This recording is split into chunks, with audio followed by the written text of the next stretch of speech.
মুসা নবী একদিন আল্লাহর কাছে কয়, আল্লাহ ফেরাউনে তো জ্বালান জ্বালায়, তুমি কি ফেরাউনকে গজব দিয়া ধ্বংস করতে পারো না?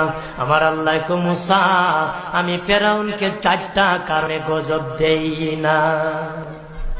কয় কারণে? ফেরাউনকে 4টা কারণে গজব দেই না।